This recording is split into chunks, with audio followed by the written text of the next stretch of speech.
So with Mitchell Starc out of the test equation due to injury, Australia clearly on the back foot. What do you guys reckon of the Australian team lining up? Do we have the depth to challenge India in the third test, Dale? Probably not, to be honest with you. Yeah. Bit of inexperience, don't you reckon? Well, who comes in for Starc? Alright, so we'll talk about who comes in first. Yeah. So Mitch Starc's out. They're going to have to bring in another bowler, hopefully that can bat. Well, because you guys... I mean, it's a big thing to replace, isn't it? His batting as well. He's our best. I mean, I think he's our second leading run scorer in the test series so far. So it's a tough. Oh, I mean, well, they want that extra pace bowler too. So I mean, you think they do? It's probably you're not going to take Birdie. He's terrible with the bat. I think it can only be Paddy Cummins. He bats quite well for it. How's Pattinson been going in the domestic comp? Have you been keeping up? With it? Bowling wise, well. I think batting wise, nothing too fantastic. But I know at club cricket he's been batting really well as well. But the thing is, batting in Australia is so different to batting in India. So even if you don't have form coming into India, you've got to have the technique and the ability to sustain the spin for 50 overs. But if you look at it as well, though, Starc and Pattinson are very similar in the way they bat. Both tall. I agree. Aggressive. But in saying that, does James Pattinson have the X factor bowling to do what Mitch Starc's done? How long's he been back in the domestic format? Just one game. One game. Yeah, you want to put him in. But if you look at that as well, Pat Cummins is in the same boat, really. I mean, has he only played one game too? One game. I think he's played his 8th first class game. Game, first game in 6 years. So it's a big risk. Yeah, you know. I mean, he got through the whole. What else do you have too. though that can bat? And with that kind of pace, probably not really anyone. Yeah, because I mean, Jimmy Faulkner. Bring him in, mate. He's going to bowl slower balls. He'll get it to seam off the wicket. I mean, he's not a bad option. As a number. He's not a match winner in the Test arena, I don't think. But are you adamant you need that extra paceman though? I think you need pace. I think regardless, you need proper pace, not just what Yadav did as well. Was it 4 for 30? I think his spell was in the second test was shows that the reverse swing. I think it makes a big difference, that extra pace. I mean, if you look at it, you're playing on fairly flat decks most of the time. Yeah. If you've got that extra pace, it doesn't matter what the deck does. It's interesting, isn't it? Because not too long ago, I was praising Australia for their depth in the fast bowling side. Yeah, I mean, and now so many prominent. Yeah, and then they've just all gotten injured or it's not fit for the job at the moment. Yeah, if you look at it as well, I mean, Hazelwood's still there. He's been our consistent 100%. bowler. He's probably the best fast bowler in the world. Flying under the radar almost because of Starc's X factor. Yeah. Which is it's weird, isn't it? He's been our best bowler. He is, isn't he? He's been our best bowler for so long. And maybe because he doesn't contribute with the bat as well. Like you shouldn't take that away from his bowling, but the fact that if Starc makes Starc that much more valuable. If Starc and Hazelwood are neck and neck, you're always going to pick Starc ahead of him because he's going to make that 30 or 40 You need runs as well. Especially at number 8. Number 8 is almost as important. We've always had a good batsman number 8 for the last 15 years. I mean, India have got Ashwin or Jadeja at 8, and they're often making runs, especially in India. Yeah. So both got test who do you guys reckon? Because we need to wrap this part. I'm going Cummins. Truly on. I reckon Cummins purely on pace. You need that in India. And I think if he can come away averaging 20 with the bat, I mean you're not going to take Mitch Starc. Chance to make 60 or 50 every innings. I think if you can get 20 or 30 from Cummins. Yeah, but he does average 30 in first class as well. More than capable. Okay. So now Mitch Marsh is another big out for you guys. Well, big out. I think it hasn't really contributed. It's probably a blessing in disguise. Probably a big out for India. Yeah. Because they were going to pick him anyway, weren't they? So you watch him in the one day arena, the T20 arena. He's got everything. Like he can bat quick, he can bowl at the death, gets wickets. As soon as he hits that test arena, I just don't think he has that mental capacity. He's the temperament a lot as well. I agree. Bowling, batting, it doesn't matter. I mean, even we've seen his fielding in one day cricket. It's unbelievable. Up there with the best. Just can't convert it. Even in first class cricket, can't do it. So who's coming in to bat 6? Look, to be honest, I would have thought James Faulkner. I would have put him in the mix. He's not in the squad, but I would have put him in the mix for it. It's in the squad. Who would you within the squad? I'd probably be thinking Maxwell. 100% Maxwell. I agree, purely because he probably the only batsman that will sweep consistently, and like we know that as unconventional as it is, his reverse sweep, if he's facing Jadeja, spinning it across him, his reverse sweep is going to come into play. And it's going to come into play very, very soon. And it's going to change the game as well, isn't it? It will might settle onto a line, as long as he executes it well. It depends, because the wicket that they had before, you could get a lot of topspin on it. Yeah, Nathan Lyon. And if you're sweeping on balls that are generally bouncing a lot, you're asking for a top edge. And I think he does struggle with deciding on the length very early on. I mean, we've seen him as well. We've seen him pull a ball. I think it was in that UAE series against Pakistan. From knee high. Tried to reverse sweep one and took out his leg stump. But the thing is, are we gonna accept the fact that he can go out that way, but he can also make 50, 80 runs off as many balls? Well, that's what I think. Everyone's kind of had that from him though. Even in the one day arena, everyone's thought the same sort of thing where. Well, the guy's obviously a match winner. Exactly, but then. You really got to weigh up, is it worth it sometimes? I think going into a series 1-1, it's probably a bit of a risk, but it's probably a risk worth taking. But you got to think about who else is in the lineup as well. But what you got to also look at is the fact that, like, no disrespect to Australia, but a lot of people had written you guys off as like 4-0 coming in. I mean, I've written myself as 4-0 coming in. And the fact that you've won a game is a lot. It changes. And so you can basically, even if you lose every game going from here, it's still a win for you. But that's the thing. I think once Australia went up 1-0, it wasn't that one game is good enough to win. We want to win the series. No, it became that we can win over there now. We've done it. They that team they were there. They accomplished it. So they know. They have the confidence that they can do it again. They can do it again. And they were nearly there in the second test. They were close. I mean, very close. They had Pujara and Rahane hadn't have saved India for that 40 overs that they did on day 3 and it would have been a completely different game. Australia probably would have won. Yeah. They probably would have chased 150, 6 down maybe. Yeah. But that's the thing. They didn't. But still, I think that the confidence is there that going into the third test, I mean, it is a lot to do with who wins the toss. I mean, obviously, 100%. Batting first in India is a completely different story. Definitely, I mean, it's going to turn. It's going to turn, but you've got to bat first if you're going to win. That's what I was thinking too, but then you had that game where India played England. What was it? India got bought out like 200. England had like 400, then we made 600 and won the game. That pitch though was not flatter, but it didn't turn as much, and it didn't like explode off the wicket as often as we were talking about before.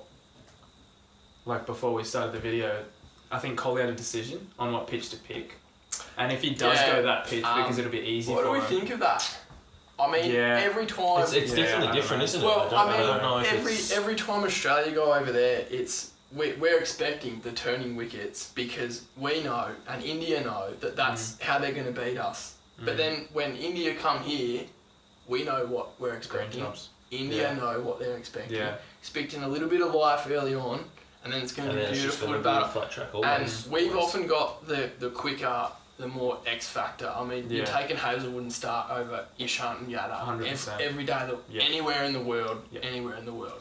So, and that's the thing. But has any Australian curator ever walked up to Ponting, Clark, or Smith? Yeah, that's the thing. Yeah. So, what are we thinking of it now that it's public and that the curator's come out and said, well, I've got 3 pitches for Kohli, and I mean, this is a guy who hasn't made runs now for.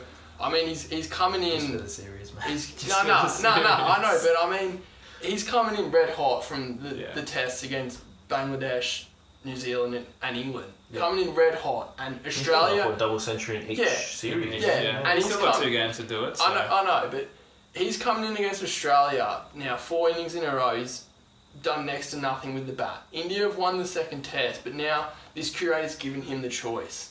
What's that going to do for Kohli himself and the team, and how will this affect the test match? I guess it could well, obviously he's gonna, if what is said is true, it's obviously gonna advantage India, but it puts a lot of pressure. But at the same on time, I don't think it should make much of a difference. At the end of the day, you get given a pitch, and both teams have to play on it. Yeah, exactly. But will Kohli individually, having not performed as well as he'd have liked in the first 2 tests, would he be more inclined to pick a batting friendly track as opposed to the ones that are going to turn from the get-go? No. Oh, look, if I was India, every test I'd be picking a batting track. No, you'd pick the batting track over the spin friendly track. Every time. You know why? Because it's still going to spin. It's still India. It doesn't matter. Right? Australia will succumb to the spin all the time. Okay. You always pick a batting track. We've seen England bat first and make 580? It was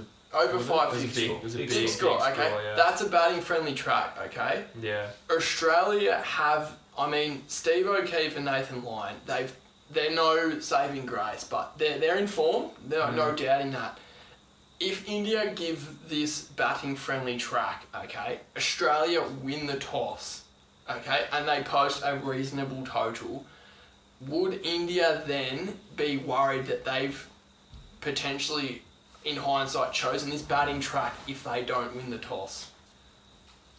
Probably. We've seen how fast they deteriorate. That's what does Kohli risk that potentially. You know what? They also do really step up their game in situations like that as well. 600 first innings, you'll see them get 600 as well. The thing is, the pitches that they have played on this series have not been terrible, friendly. flat out terrible. And if you're giving them a decent total to chase, it's good for getting I a think result. they step up to the plate a lot better. Step up, yeah. I think with a low target, the lower targets seem to be it's more difficult. It's more difficult. The pitches have by no means been easy to bat on. Neither of the first 2 pitches, I don't think you'd see 300 made in the 4th innings ever. Oh, I think even, what were they after 170? I think that was a tough ask. Yeah. Oh, yeah. I thought you guys would get up, to be honest, with that maybe, because that may be a bit... and Pujara punch. Well, as well, you look at that one, and Pujara was dropped on, 14, 15. Yeah. That's the game. That's the difference in the teams there. Yeah. So, at the end of the day, I think it's just going to be whoever plays better. Because they can both win. We expecting another close test match? I'm tipping it in favour of India. I think it's going to be. I think it's probably going to be fairly in favour of India. But I agree, but if it's going to depend on the pitch. If they're going to toss, if they're given the batting friendly track, there'll be a 4th innings purely because each team just has the batting depth and talent. Even though Australia are going to be without Mitch Stark at 8. Whoever they bring in at 6, assuming in our case... It should make up for it. It should be Maxwell. I think that you've still got the batsmen in each lineup, whether they're in form or not, they've still got that class to make enough on a reasonably good wicket. I think they do, but I think provided they pick a batting track, I don't see a 4th innings happening. If really, you think India will make enough? Okay, I don't know. I reckon if India can put on 600, I wouldn't back Australia to really get that across 2 innings. I know. Last time they went to India, I think they had one big score of near 600. But other than that, you look at the scores, and most of them are in the 1-200s, and I think in the 4th innings. Just in all the innings, I don't think that's kind of good enough. Obviously that's a different team now, and they've stepped up that game more, but that threat's still there. It's always going to be there when you're playing in India. So I suppose we'll see how it pans out, but I'd be tipping in favour of India at this stage. Any changes for India? Nah. The opener, I'd change the opening spot. I'd keep Rahul in. Yeah, you keep Rahul. And I'd bring Murali Vijay back in, provided he's fit. Isn't he still injured? I haven't heard anything yet saying whether he's fit to play. I forget the guy who came in, but he missed a test match for 7 years. He's no good. He missed a full toss on leg stump. I know Mitch Stark bowls 150, but you shouldn't be doing that. As an opener, if you're not in form, you even flick not inside edge. You're getting something onto that. Unless you're Mitch Marsh, you're hitting. We don't have to worry about him. But there's got to be a change there. I'm not sure how Shikadawan's going. Nair's going to keep his spot now. Yeah. Well, he made a 300 not too long ago. Yeah, and then this is the next test. Now, the injury to Murali Vijay is good. Yeah, so we should wrap it up with who we think our picks are and how many runs or whether it's an innings. Who's winning the match for You go. Australia if they can pull off? Who's winning the match? If Australia to win, how are they getting? I think Warner. I think Warner needs to step up. I agree. I think there's going to be a big change in his batting, and I think he's going to step up. Hasn't made a 50 yet for the series, and It's his turn to do it. He's still 5th in the rankings for Test batting. I mean, if he's the 5th best Test batsman in the world, he has to produce runs, and he has to produce runs in the subcontinent, which we haven't seen from him. We've seen him make runs on green wickets. That seam. He needs to do it now on the wickets that turn. He's got the talent, he's got the eye, he's got the technique, he's got everything. He just needs to do it, and that's all it is, isn't it? And I think if we're looking at India, I'd say it's maybe Kohli's turn to step up as well. Whether he does it or not is a different story. But see, I think that it's his turn. I think that India winning the last Test with Kohli performing so poorly is just showing us how good they can be. Considering they still won by nearly 100 runs, and Kohli made 30 for the Test. Yeah. And I mean, they're a good side. They're number one in the world for a reason. They are. Raul, who wins? Why? Who wins? Yeah. Well, who wins? India. I reckon India. I'm biased as well when I'm picking India because at home India are quite hard to beat. Yeah. Can a batsman outperform a bowler in this Test match? But, we haven't. The wickets that we've seen have been very bowler Smith's friendly. 100 was probably on par with Steve O'Keefe's 6 for the wicket. For the wicket, yeah. But for this next Test, can we see a Can we big see it happen again? Potentially a double 100 from a batsman that's going to win? It depends on the deck though. But if someone's to do it, who's going to do it for India? I'm going to have to go with my man Kohli. Yeah. That's fair. Yeah. He's due. He is due. But I think what India would like to see is, even if Kohli doesn't perform, they'd want to see a guy, I think, Rahane stepping up. He had the 300. He's shown the world he's got the talent. Yeah. But that's the only score. I mean, obviously 300's unbelievable. But if you look at the rest of his scores, they're all under 15, 20. And that's it. So he's shown when he gets in, he's got all the talent in the world. Absolutely. So I think, even Rahul, because he's in really good form. Yeah, I think we also need to see something from Saha with the bat. They've put Ashwin ahead of him. I think Saha's batting 8. Yeah. I think, depending on the pitch, but if it's a more bowling friendly pitch, Saha should be up there. He's a batsman. He's got to step up. I think Saha and Matty Wade both need to assert their cases as, hey, I'm the Test wicket keeper and I'm also the best batsman that can keep for our country. Yeah. So India to win. India to win. What about you? India to win that. Hopefully by not heaps. Hopefully, I'd like to see. Hopefully Australia win, but in an ideal world, I think if we can see a fight, if we can see Warner making runs and hopefully Maxwell in there making runs, I think that'd be good for Australia. And I think it's just time for some other people to step up. And I think for India, I think we really need to see. The thing is, if Warner gets going, the game's over almost. Yeah. And that's the even on a rubbish wicket, he can take it away. Oh, no doubt. He hasn't done it in India, but we know around the corner. We know. He's gonna do it. So Warner to step up for Australia. Who steps up for India? Or Kohli. So Kohli's got to get back to back into form. He has to. I think Ishant is the other one. He's been bowling really well, but pitch aided. But I think it's not always just. They can say you can bowl well all day and not get the reward, but you bowl well. But you've got to get the wickets. Reward sometimes. That's it. He's bowled well for 2 tests now. Probably had 4 spells that were exceptionally good. Yeah. Smith probably the only one who got through that in the first Test, but I think we've got to see. I think Ishant. Ishant's been due to step up for I'm going to say 6 for the match. He's going to get. Alright, so that's it. India to win. 2-1 I'll up. leave it with. That'll do it. Alright. Easy. Cut it off, There's your first mention, mate.